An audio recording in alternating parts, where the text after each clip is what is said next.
Cette personne a deux possibilités. D'une part, l'hypothèse vraiment la plus sûre parce qu'en fait, la personne est sûre qu'il y aura une enquête.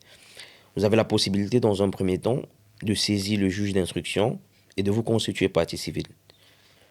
Quand vous saisissez le juge d'instruction, il est obligé de mener une enquête à ce sujet. La deuxième possibilité, c'est de déposer une plainte avec constitution de partie civile. Ça, c'est ce qui est classique, c'est ce qui est connu du grand public, devant la police de votre domicile ou de lieu de la commission des faits.